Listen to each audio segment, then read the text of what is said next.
¿Qué tal? ¿Cómo les va? Espero que sigan bien. Cuando uno piensa cuál es el contenido de electrotecnia y de electrónica que tiene que tener un ingeniero mecánico, se encuentra con un problema difícil de resolver, porque son muchas las actividades que uno puede desarrollar en su vida profesional. Sin embargo, hay una especie de consenso generalizado acerca de cuáles son los contenidos mínimos que hay que manejar. Indudablemente, las leyes básicas de la electricidad y del magnetismo, que nos permiten analizar los sistemas eléctricos, una idea de las instalaciones eléctricas, cómo funcionan, qué componentes tienen, cuáles son sus características principales, cuáles son sus condiciones de seguridad. Una introducción a las máquinas eléctricas que nos permita conocer cuál es el funcionamiento de los equipos que nos vamos a encontrar en nuestra práctica concreta. Pero además de esos contenidos, existen, y cada vez son más demandados, ciertos conocimientos acerca de algunos tipos de actividades que podemos desarrollar en nuestra vida profesional. Por ejemplo, ¿tiene sentido de que un ingeniero mecánico conozca temas de control automático y profundice en eso? ¿Tiene que conocer robótica? ¿Es interesante que maneje los conceptos asociados con la mecatrónica, por ejemplo? ¿O que tenga un conocimiento un poquito más profundo de lo que son las energías renovables y los sistemas de generación? Bueno, en realidad es conveniente. Es conveniente no solo porque en la vida profesional lo vamos a encontrar con estos sistemas, sino porque vamos a tener que interactuar también con los profesionales y los técnicos que implementan estos sistemas y que seguramente en algún momento vamos a tener que intercambiar opiniones e ideas, y es mejor hacerlo desde una base común, un lenguaje en común. Entonces les voy a mostrar de manera muy sintética cuáles son las componentes típicas de un sistema industrial para que vean aproximadamente lo que vamos a ver en el transcurso del desarrollo del curso. Entonces, lo que tenemos acá esquematizado es un proceso industrial con sus tanques, con sus sistemas de sensores, con sus equipos de accionamiento, sus válvulas, sus electrobombas, lo que tenga el sistema, y que estoy representando un sistema típico. Puede ser que mi sistema tenga muchos más elementos, sea mucho más complejo, o que sean más simples que esto. Estoy dando los elementos más o menos básicos y comunes a todos los sistemas eléctricos en una industria. Lo que nos vamos a encontrar es con una entrada a partir de una red eléctrica, con una derivación individual, que tenemos distintas opciones para hacer esa entrada y esa derivación. La red eléctrica es un suministro que normalmente está implementado por una compañía distribuidora, pero podríamos tener también la posibilidad de tener una generación propia, entonces, o inclusive intermitente. Entonces habría distintas posibilidades ahí. Una vez que tomo la energía de la red eléctrica, la llevo hacia un tablero principal o un cuadro general de baja tensión, donde voy a partir hacia el proceso, la alimentación de los equipos y de los demás receptores de la planta, este proceso y otros procesos que pueden haber en la planta, la alimentación general del establecimiento, el sistema de iluminación, el sistema de comunicación, las computadoras y todo lo demás. Y además voy a alimentar el centro de mando, que es el encargado de controlar la operación del sistema y que los parámetros del funcionamiento estén dentro de los esperables. Entonces, tenemos varias cosas para ver y en el transcurso de este curso que lo vamos a ir desarrollando, vamos a tratar de dar una idea general de cada uno de estas cosas. Vamos a empezar por donde tomamos la energía del sistema, que sería la red eléctrica y la derivación individual. Para eso, lo que podemos ver en este gráfico, acá tendríamos una línea de distribución de media tensión, por ejemplo, donde está tomado la energía a partir de un transformador. En este caso corresponde el transformador a la compañía de distribución, pero nosotros lo podríamos tener también incorporado dentro de nuestro establecimiento. Los sistemas de alimentación con los cuales vamos a encontrar son de corriente alterna o de corriente continua en algunas aplicaciones internas a la planta, pero para la alimentación general va a ser corriente alterna trifásica, con posibilidades de tener algún tipo de alimentación también monofásica para algún tipo de equipos dentro del establecimiento y para la alimentación de cargas en general, computadoras, iluminación, sistemas de ventilación u otro tipo de carga que son monofásicas por naturaleza.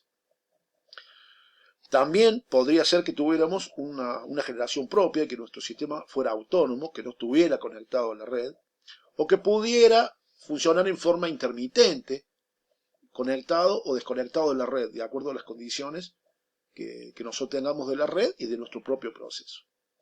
También podríamos tener algunos sistemas de corriente continua para algunos tratamientos superficiales, por ejemplo, o algún otro tipo de proceso que lo necesite. También, cada vez más, vamos a tener la posibilidad de incorporar sistemas de generación solares que funcionan como una especie de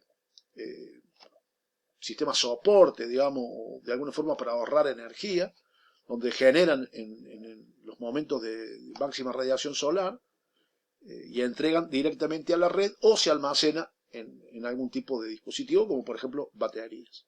O sea, ahí tenemos un montón de posibilidades de alimentación. Lo más normal sería el sistema de corriente alterna trifásico. Lo vamos a explorar, vamos a ver de qué se trata, qué características tiene el sistema, cómo lo vamos a analizar, qué tipo de sistema hay, qué son las conexiones estrella, triángulo, sistema equilibrado, desequilibrado, qué es el neutro, qué características tiene. Todo eso lo vamos a trabajar. Después tendríamos la entrada, que tiene distintas características. Podría ser aérea, tipo acometida, podría ser subterránea, por ejemplo, con este tipo de cables que son cables subterráneos. O, por ejemplo, esto sería un cable tipo protegido. El cable puede ser aislado, con armadura, sin armadura.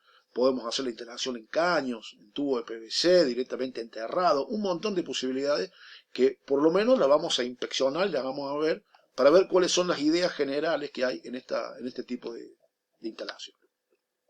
Una vez que nosotros ya tenemos dentro del establecimiento la energía eléctrica, a partir de un cuadro general de baja tensión, lo vamos a llevar al centro de control y a los demás equipamientos o receptores. En ese cuadro general de baja tensión, en la parte de los tableros, nosotros vamos a tener algunos sistemas de medición que dependen también de cómo sea mi conexión con la compañía. A veces estos sistemas de medición están fuera del establecimiento, pertenecen a la compañía distribuidora, por ejemplo. Otras veces puedo tener algunos equipos propios. Tengo los elementos de protección y maniobra que me garantizan el correcto funcionamiento o la desconexión en caso de que haya algún tipo de fallas. De ahí yo podría salir del tablero principal a otros tableros individuales o seccionales, donde tengo a su vez alimentación de otras partes del proceso productivo. En el centro de mando control podría ser de tipo pupitre como este, donde tendría yo una especie en un tablero representado un proceso, por ejemplo acá se ve con distintos elementos, donde yo podría controlar niveles, por ejemplo. Hay un par de aparentemente son como si fueran depósitos de agua o de algún líquido. Esto podría ser una planta de potabilización, por ejemplo, o algo por el estilo. Entonces, donde yo voy controlando niveles, caudales, esto, un mando a distancia. El sistema funciona en otro lugar. Desde el centro de comando, yo puedo monitorear y puedo accionar distintos elementos. Esto puede estar más o menos automatizado, puede estar computarizado, puede ser una presentación con un sistema tipo SCADA, por ejemplo. Hay muchas alternativas. Podría ser un sistema más simple que este, ni siquiera haría falta a lo mejor un dispositivo como esto, sino que podríamos tener unos tableros, un centro donde tengo mis PLC, mis controladores lógicos, lo que sea. Pero bueno, algún elemento de este tipo va a haber. Cuando una vez que yo establezco la alimentación de los sistemas, lo que tendría que hacer en el proceso sería, para controlar el proceso, por ejemplo, lo mínimo que yo debería controlar en el tanque sería el nivel, por ejemplo, de líquido dentro del tanque. Entonces necesito un sensor, un detector de nivel, por ejemplo. Hay distintos tipos, vamos a hacer un recorrido por los sensores. Este es un tema muy interesante para ver, se relaciona más con la parte de instrumentación, si se quiere, con la parte también de lo que sería la parte de mecatrónica, pero bueno, es muy interesante verlo. La parte del control también lo utiliza, es decir, los sensores fundamentalmente en control automático, digamos. Entonces, lo que nosotros vamos a hacer es, vamos a tomar esos datos que necesitamos y lo vamos a transmitir al centro de control o al dispositivo encargado del control. Puede ser algo bastante más simple. ¿Qué tipos de sensores hay? ¿Cómo trabaja? ¿Cuál es el principio de funcionamiento? ¿Qué tipo de señales emite? Bueno, lo vamos a ver. ¿Qué son los receptores? ¿Qué son los actuadores? ¿Qué son las cargas que voy a alimentar en mi industria? Algunos están asociados con el proceso. Por ejemplo, las válvulas o el comando de las electroválvulas o las válvulas neumáticas, por ejemplo, que me sirven para controlar el proceso. Lo que vamos a llamar genéricamente actuadores cuando pertenezcan al proceso. Y después tendríamos dentro de la industria un montón de receptores, que serían las cargas más de tipo general, por ejemplo, carga de iluminación, otro tipo de motores, otro tipo de alimentación que yo necesite, compresores y cosas así. O sea que también vamos a ver cómo se alimenta este tipo de carga. Como ven, un panorama bastante interesante y completo, ¿no? Entonces, acá hay algo interesante también, que los circuitos eléctricos dentro de la planta lo vamos a dividir en dos tipos de circuitos. Los circuitos de potencia y los circuitos de mando, que tienen características distintas. Los circuitos de potencia, o también se llaman de fuerza o fuerza motriz, son conductores que forman parte de un sistema eléctrico, por ejemplo, trifásico.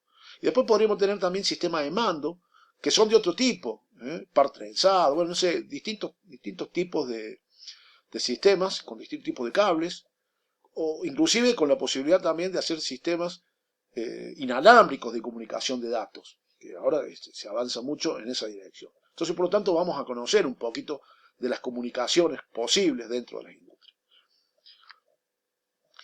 Por último, como dijimos que lo mínimo que podríamos hacer es algún tipo de control, supongamos un control muy simple, un control de nivel de un tanque, por ejemplo. Lo que tengo que garantizar es que nunca no esté ni vacío ni que se rebalse el tanque.